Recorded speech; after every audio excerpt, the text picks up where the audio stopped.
Hello guys, my name is Vikram. Welcomes you to Strive for Progress. आज हमारा topic है chapter 6 को हमने डिटेल से पढ़ना है, जिसका नाम है कंबशन एंड फ्लेम।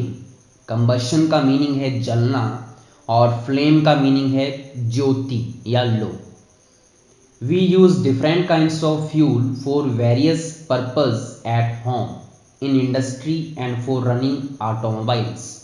तो ऑटोमोबाइल्स व्हीकल्स हो गए, हम अपने घरों में बहुत सारे फ्यूल यूज़ करते हैं, इंडस्ट्री में अलग अलग टाइप के फ्यूल यूज़ होते हैं। Can you name a few fuels used in our homes? अब अगर हम घर की बात करें तो घर में कौन कौन से फ्यूल हम यूज़ करते हैं, तो इसमें एग्जांपल आ जाएगा जैसे कि काउडंग हो गया जो हम घर में यूज़ कर सकते हैं, और वुड हो गया। तो ये क्या हैं, दोनों हमारे कौन से हैं? ये हमारे हैं घर में जो हम फ्यूल यूज़ करते हैं। उसके बाद एलपीजी हम इसमें यूज़ कर सकते हैं। नेक्स्ट है name a few fuels used in trade and industry. Trade होता है व्यापार, या इंडस्ट्री में हम कौन से यूज़ करते हैं, तो वहाँ पे आपको देखने को मिलेगा जैसे कोल हो गया, कोयला, या आपका हो गया चारकोल, या आपकी जो सीएनजी है। तो ये हम मेनली यूज़ किस में करते हैं, इंडस्ट्रीज़ वगैरह में। नेक्स्ट है what fuels are used for running automobiles. Automobiles जैसे कि व्हीकल्स को चलाने में हम पेट्रोल का यूज़ करते हैं, डीजल का यूज़ करते हैं, और आजकल सीएनजी का भी यूज़ करते हैं, तो इसमें फ्यूल आ जाएंगे।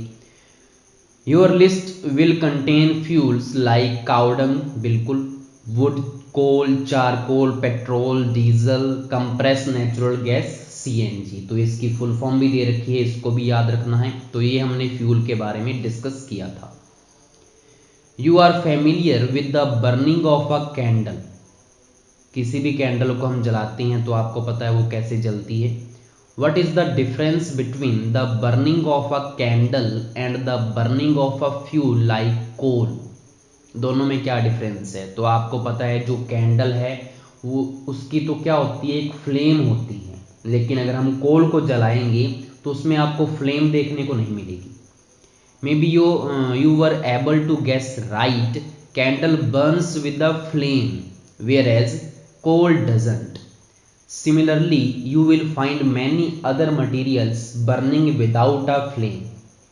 Let us study the chemical process of burning and the types of flame producing during this process. तो हमने मेनली ये देखना है कि पहले तो कोई भी चीज़ जलती कैसे है, उसके बाद हम फ्लेम्स के टाइप्स भी देखेंगे। What is combustion? तो सबसे पहले टॉपिक है हमारा कि कंबशन क्या है, जलना क्या है। Recall the activity of burning of magnesium ribbon perform in class 7th। Class 7th में हमने जो एक मैग्नीशियम मेटल है उसका एक रिबन आता है, उसको हमने बर्न करवाया था। तो आपको पता है वहाँ पे क्या निकलती है, वाइट सी लाइट निकलती है, जो हमने किया था 7th में practical.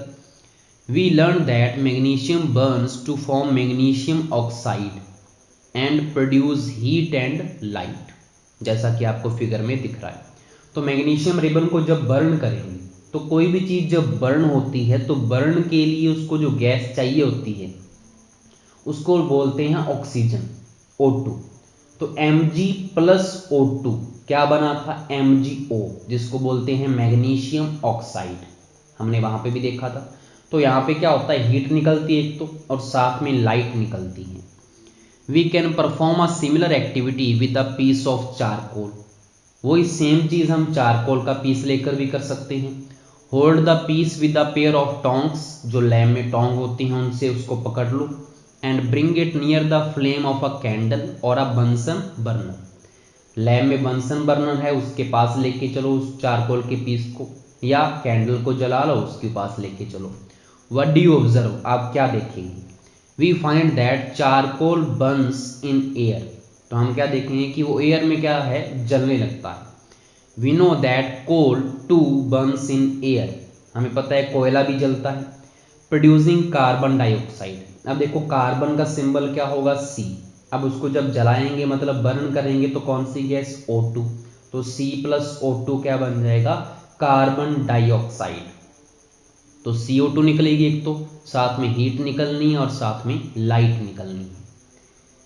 A chemical process in which a substance react with oxygen to give off heat is called combustion।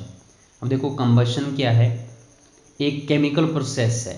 अगर कोई भी सब्सटेंस ऑक्सीजन से रिएक्शन करता है और साथ में हीट निकालता है ऑक्सीजन से रिएक्शन करके, तो हम उसको बोलेंगे कि ये क्या है, कंबशन हो रहा है। ठीक है, जैसे सी प्लस रिएक्शन किससे की O2, तो CO2 निकली, साथ में हीट लाइट। ऐसे Mg प्लस O2 MgO, साथ में लाइट निकल रही है, हीट निकल रही है। तो जो हीट दे रहा है ऑक्सीजन से रिएक्शन करके, उसको बोलते हैं combustion. The substance that undergoes combustion is said to be combustible. अब जो सब्सटेंस रिएक्शन कर रहा है ऑक्सीजन के साथ, उस सब्सटेंस को हम बोलेंगे combustible. It is also called a fuel, और इसको हम फ्यूल भी बोल सकते हैं, हमारा ईंधन जो जल रहा है। द फ्यूल में भी सॉलिड हो सकता है, जैसे कोल हमारा क्या है, सॉलिड है। लिक्विड जैसे पेट्रोल डीजल क्या है, लिक्विड में आ जाएंगे। एंड गैस जैसे CNG LPG गैस में आ जाएंगे। Sometimes light is also given of during combustion, ये भी हमें पता है, लाइट भी निकलती है कई बार, तो निकलती है साथ में। आइदर एज अ फ्लेम और एज अ ग्लो, या तो वो फ्लेम के रूप में निकलेगी लाइट या ग्लो करेगी। In the reactions mentioned above, magnesium and charcoal are combustible substance। अब अगर हम ऊपर वाली रिएक्शन देखें तो उसमें Mg जो है वो combustible substance है, और चारकोल वाले में चारकोल है। We are told that food is a fuel for our body। अब बूझो क्या बोल रहा है कि हम ये बोलते हैं कि जो हमारा फूड है वो एक फ्यूल का काम करता है हमारी बॉडी के लिए। ऐसा क्यों है, तो पहली साथ में बता रही है, rightly so in our body food is broken down by reaction with oxygen and heat is produced। अब आपको पता है, हमने क्लास 7th में पढ़ा था डाइजेशन वगैरह सारी प्रोसेस। जब भी हम फूड खाते हैं तो फूड हमारा ब्रेक होकर, कैसे ब्रेक होता है, जो हम रेस्पिरेशन करते हैं, जो हम ऑक्सीजन को इनहेल कर रहे हैं अंदर, ऑक्सीजन हमारे अंदर जा रही है, हमारी ब्लड सेल्स में जा रही है, और इधर से हम जब फूड खाते हैं तो फूड और ऑक्सीजन दोनों आपस में रिएक्शन करते हैं, और साथ में हीट प्रोड्यूस होती है ATP की फॉर्म में। कहाँ पे, माइटोकॉन्ड्रिया में, सेल्स के अंदर जो होता है। तो ये हमने क्लास 7th में डिस्कस किया था। तो इसलिए हमारा फूड क्या हो गया, वहाँ पे फ्यूल हो गया, क्योंकि फूड ने किससे रिएक्शन की, ऑक्सीजन से। तो वही तो हम बोल रहे हैं कि जो सब्सटेंस ऑक्सीजन से रिएक्शन करके हीट निकालता है उसको कंबस्टिबल या फ्यूल बोलेंगे। तो फूड हमारा यहाँ पे क्या हो गया, फ्यूल हो गया। Next activity 6.1, collect some materials like straw, जिससे जूस वगैरह पीते हैं वो स्ट्रॉ होती है, matchstick, kerosene oil, paper, iron nails, stone pieces, glass etcetera. Under the supervision of your teacher try to burn each of these materials one by one. If combustion take place mark the material combustible, otherwise mark it non combustible. अब यहाँ पे क्या करना है, इन materials को हमने जला के देखना है। अगर तो वो क्या हुआ, वो बर्न हो गया, मतलब कंबस्शन वहाँ पे टेक प्लेस करता है, वो अगर जलता है तो वो कंबस्टिबल है, और अगर वो नहीं जला तो नॉन कंबस्टिबल। अब आपको पता है वुड हमारा मटेरियल जो है वो कंबस्टिबल है, वो जल उठता है। पेपर हमारा क्या है, कंबस्टिबल है, जलता है। आयरन नेल को अगर जलाएंगे तो वो जलेगा थोड़ी, वो तो रेड हो जाएगा, और जब हमने उसको जलाना बंद कर दिया, हीट करना बंद कर दिया, तो दोबारा वापस सेम स्टेट में आ जाएगा, तो वो जलेगा नहीं, तो ये नॉन कंबस्टिबल है। कैरोसिन ऑयल हमारा क्या होगा, ये भी कंबस्टिबल है। स्टोन पीस, स्टोन थोड़ी जलता है, पत्थर है, पत्थर को कैसे जला दोगे आप, तो स्टोन पीस भी नॉन कंबस्टिबल आएगा। स्ट्रॉ हमारा जो पाइप प्लास्टिक की होती है तो वो कंबस्टिबल हो जाएगा। चारकोल कंबस्टिबल है, मैच स्टिक कंबस्टिबल है, ग्लास क्या होगा, नॉन कंबस्टिबल में आ जाएगा। तो ये हमारा टेबल हो गया complete. Can you name some more substance which are combustible, तो आप और भी बता सकते हैं इसमें। You can add those to table 6.1। Let us investigate conditions under which combustion take place. अब कंबशन कब होता है, क्या क्या कंडीशंस चाहिए उसके लिए, तो उसको समझने के लिए हम पहले एक्टिविटी करेंगे 6.2। क्वेश्चन दे रखा है, be careful while handling burning candle. ठीक है, fix a lighted candle on a table, आपको एक टेबल रखना है सामने, उसके ऊपर एक कैंडल जला के रख देनी है।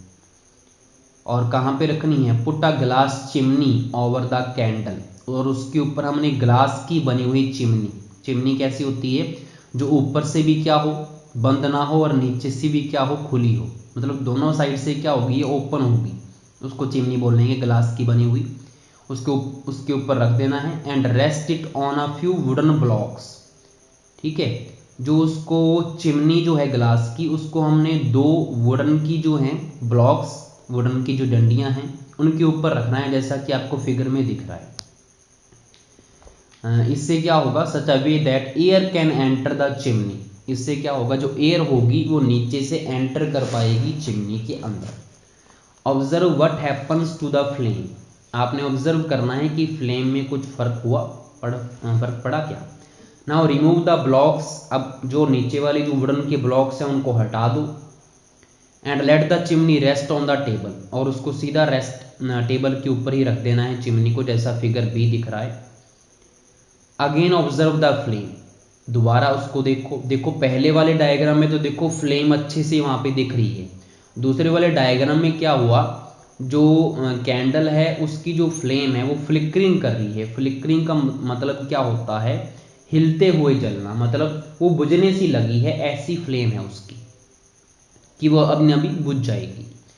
Watch the flame again, what happens in 3 cases, sorry finally put a glass plate, तीसरे केस में क्या करना है? ऊपर से जो खाली है चिमनी, ऊपर से जो ढकी नहीं है, तो उसको हमने कार्डबोर्ड से ढक देना है और दोबारा फ्लेम को चेक करना है। तो यहाँ पे देखेंगे वो बिल्कुल ही बुझ जाएगी, क्योंकि उसको ऑक्सीजन ही नहीं मिली, ना तो नीचे से कोई एयर एंटर हो रही है और ऊपर से ही बंद कर दिया, तो फिर वो क्या होगा? कैंडल बुझ जाएगी। Does the flame flicker off? Does it flicker and give smoke? Does it burn unaffected? Can you infer anything at all about the role played by air in the process of burning? तो यहाँ से हमें क्या information मिलती है कि air जो है उसका स्पेशल रोल है किसी भी चीज को जलाने के लिए। We find that for combustion air is necessary. The candle burns freely in case A. देखो केस ए में फ्रीली बर्न कर रही है, नीचे से उसको एयर मिल रही है, ऊपर से वो निकल भी रही है। When the air enter into the chimney from below, in case B, when air doesn't enter the chimney from below, the flame flickers. Flame क्या करेगी? फ्लिकर करेगी, हिलती हुई सी जलेगी। एंड प्रोड्यूसेस स्मोक, और साथ में क्या निकलेगा? धुआं भी निकलेगा, ठीक है। In case C, the flame finally goes off because the air is not available, और तीसरे केस में बिल्कुल वो बंद हो जाएगी, क्योंकि यहाँ पे क्या है? एयर ही नहीं है, अवेलेबल नहीं है। तो ये 3 केस थे, इससे हमें ये समझ में आ गया कि किसी भी चीज़ को जलाने के लिए हमें क्या चाहिए? एयर चाहिए, एयर मस्ट है। अब बूजो क्या बोल रहा है? We have read that the sun produces its own heat and light, is it also some kind of combustion. अब हमें पता है कि जो सन है वो हमें लाइट भी दे रहा है, हमें हीट भी दे रहा है, तो क्या वो भी कंबशन हो रहा है? क्या वो भी जल रहा है क्या? अब आपको पता है वो ऊपर कैसे जलेगा? ऊपर ऑक्सीजन तो अवेलेबल है नहीं, क्योंकि वो तो स्पेस में चला गया। फिर in the sun heat and light are produced by nuclear reactions. अगर हम सन की बात करें तो उसमें जो हीट और लाइट निकल रही है वो निकल रही है न्यूक्लियर रिएक्शंस की वजह से, जो कि आपके ये जो टॉपिक है वो हायर क्लासेस में आएगा। +1 +2 में जब हो जाओगे तब आपको ये टॉपिक देखने को मिलेगा, न्यूक्लियर रिएक्शंस। उसकी वजह से जो सन है उसमें हीट एंड लाइट प्रोड्यूस होती है। Next activity 6.3, place a piece of burning wood और charcoal on an iron plate और तवा। तो हमारे घरों में जो तवा होता है उसके ऊपर हमने क्या करना है? जलती हुई लकड़ी या चारकोल का पीस उसके ऊपर रख देना है। Cover it with a glass jar और अ टम्बलर और अ ट्रांसपेरेंट प्लास्टिक जार, और इसको कवर कर देना है हमने ग्लास से, किसी भी टम्बलर से, कांच के गिलास से। छोटा सा पीस लिया, उसको ग्लास से क्या कर देना है? ढक देना है जलते हुए को। ऑब्जर्व व्हाट हैपन्स, ऑब्जर्व करना है कि क्या होगा। Does charcoal stop burning after some time, क्या चारकोल बर्न करना बंद कर देगा? बिल्कुल।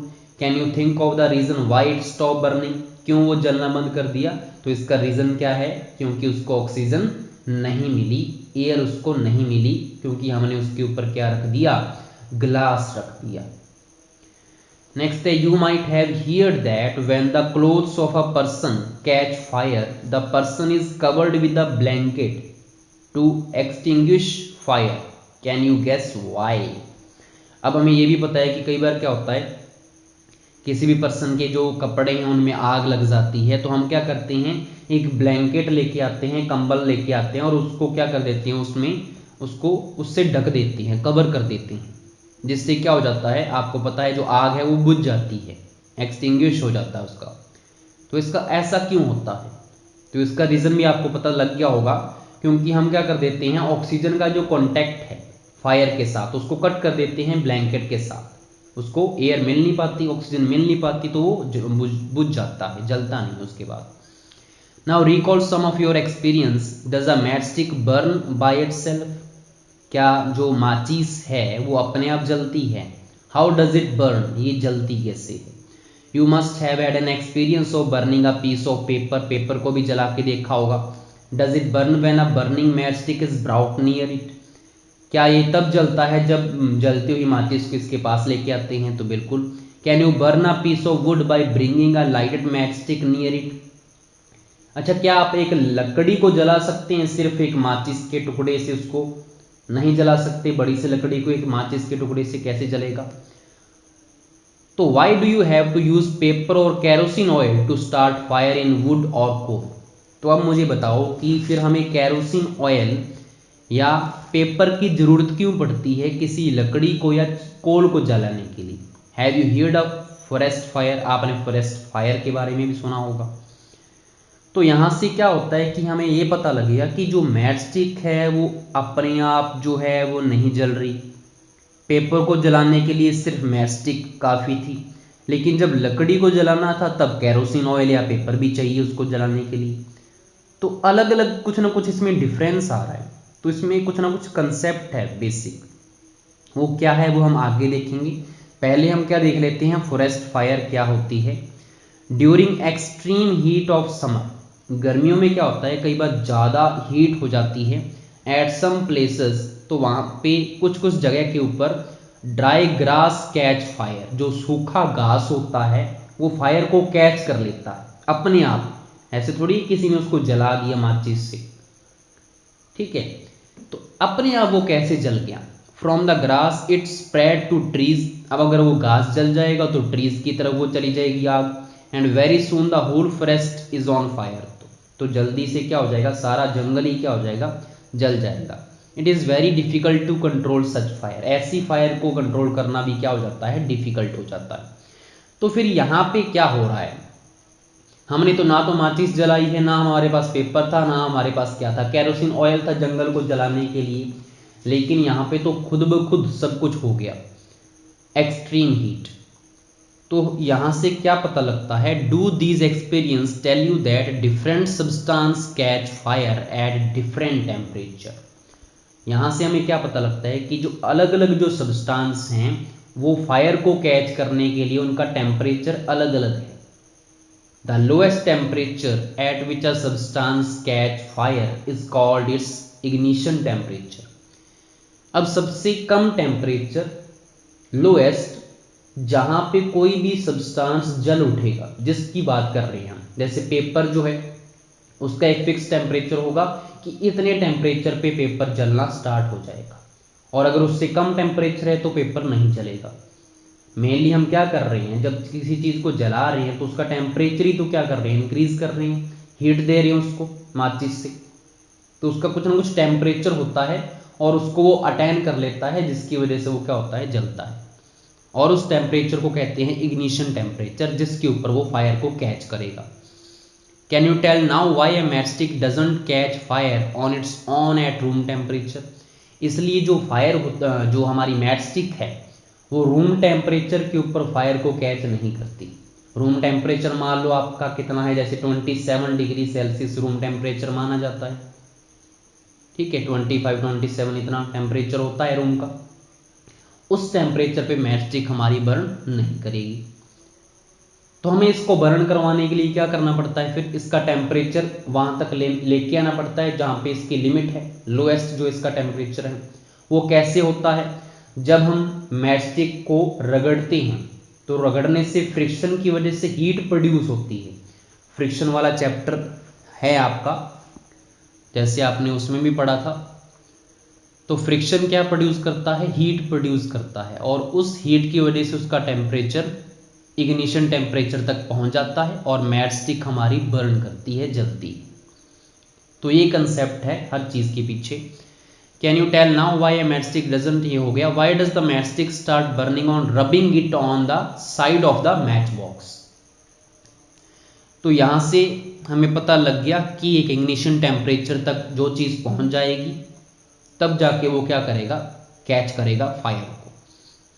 We find that a combustible substance cannot catch fire or burn as long as its temperature is lower than its ignition temperature. अगर किसी substance का, combustible substance का, फ्यूल का इग्निशन टेम्परेचर तक टेम्परेचर नहीं हुआ, उससे कम है, तब तक वो क्या नहीं करेगा, फायर को कैच नहीं करेगा।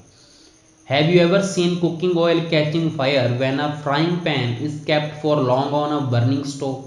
आपने ये भी देखा होगा, अगर फ्राई पैन को हम काफ़ी लंबे टाइम तक क्या करते हैं, जलते हुए स्टोव के ऊपर रखते हैं, तो जो कुकिंग ऑयल है वो भी फायर को कैच कर लेता है, क्योंकि उसका भी इग्निशन टेम्परेचर तक पहुंच जाता है टेम्परेचर, इतना लंबे टाइम तक हीट करने से।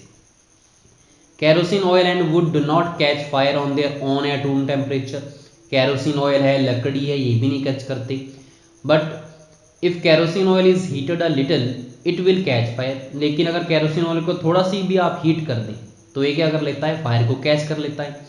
But if would is heated a little it would still not catch fire. लेकिन अगर लकड़ी को थोड़ा सा अगर आप जला दें माचिस से तो ये फायर को कैच नहीं करता। Does it mean then ignition temperature of kerosene oil is lower than that of wood. तो यहाँ से हमें क्या पता लगता है कि जो कैरोसिन ऑयल है उसका इग्निशन टेम्परेचर कम है, किससे, वुड से। वुड को जलने के लिए ज़्यादा मटेरियल चाहिए, ज़्यादा उसको हीट चाहिए, ज़्यादा उसका टेम्परेचर है।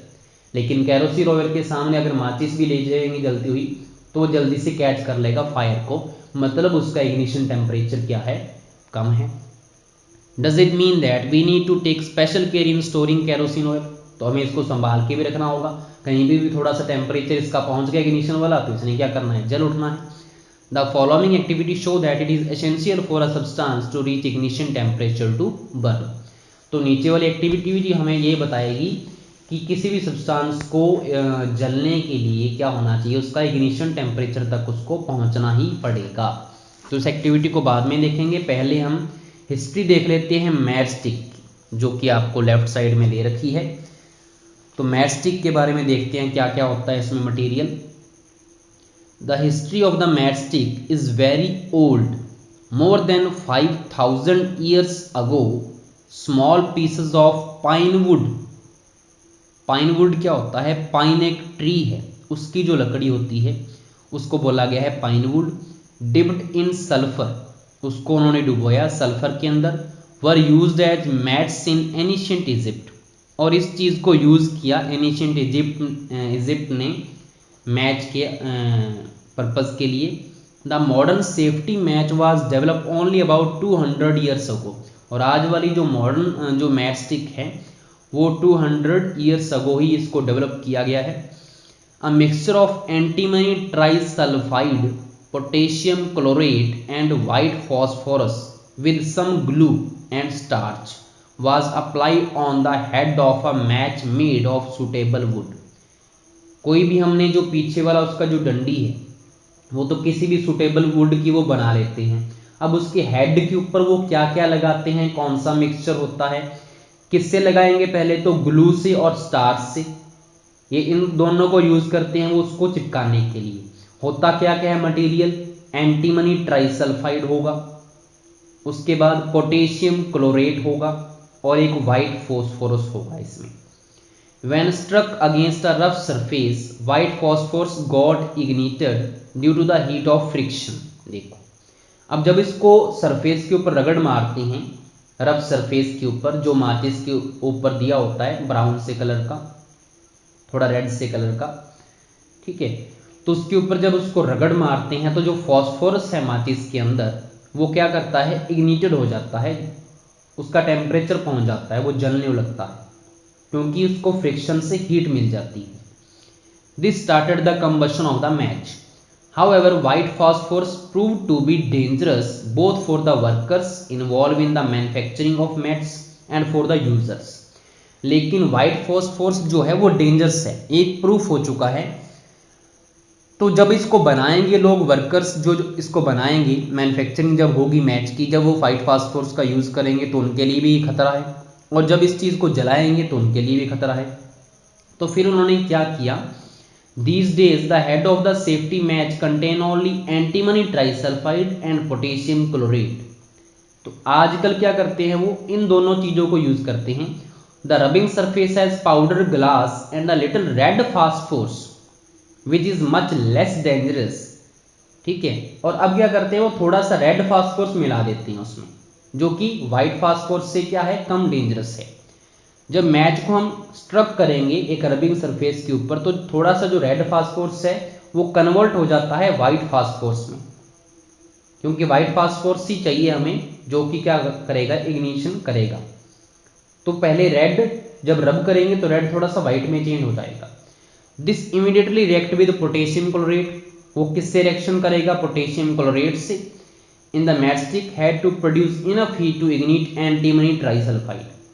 उससे वो रिएक्शन करके इतनी हीट प्रोड्यूस कर देगा कि हमारा जो एंटीमनी ट्राइसल्फाइड है वो स्टार्ट हो जाएगा, वो बर्न करना, कंबशन वहां पे हो जाएगा टेकिंग प्लेस। तो ऐसे सारी चीज़ जो है वो मैचस्टिक जलती है। आपको सब्सटेंस ध्यान में रखनी है, एंटीमनी ट्राइसल्फाइड है इसमें, उसके बाद पोटेशियम क्लोरेट है, और तीसरा क्या होता है, रेड फास्फोरस, जो क्या होगा, कन्वर्ट वाइट फास्फोरस में। तो ये मैचस्टिक की हिस्ट्री थी। उसके बाद हम एक्टिविटी 6.4 पे आते हैं, जो हमें ये बताएगा कि किसी भी सब्सटेंस को जलने के लिए उसका लोएस्ट टेम्परेचर तक पहुंचना जरूरी है, जो कि क्या होता है, इग्निशन टेम्परेचर होता है। तो make 2 paper cups by folding a sheet of paper. हमने 2 पेपर कप बना लेने हैं, किसी भी पेपर को जो है फोल्ड करके। Pour about 50 ml of water in one of the cup. अब एक कप में हमने 50 ml वाटर डाल देना है।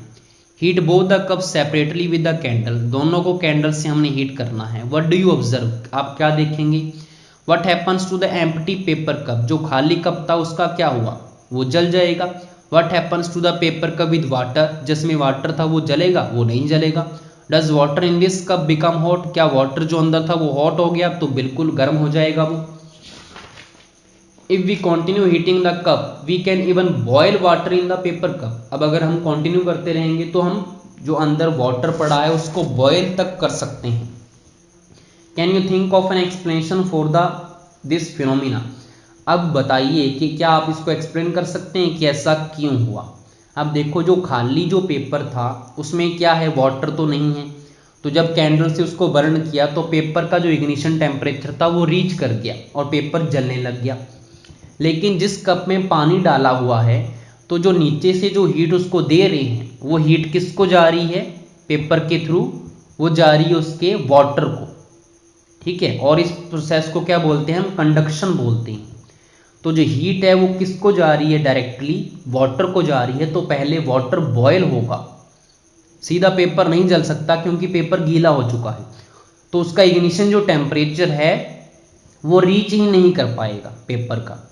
अब अगर इग्निशन टेम्परेचर रीच नहीं कर पाएगा तो वो जलेगा कैसे, चाहे उसको कितनी भी क्या कर दो आप, हीट देते रहो, क्योंकि ऊपर क्या है, पानी डाल दिया आपने। The heat supply to the paper cup is transfer to water. तो जो हीट आप दे रहे हो पेपर कप को वो किस में ट्रांसफर हो रही है, वाटर को ट्रांसफर हो रही है बाय कंडक्शन।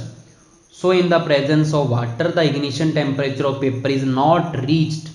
तो वो नहीं पहुंच रहा उतना, hence it doesn't burn, इसलिए वो जलता नहीं है।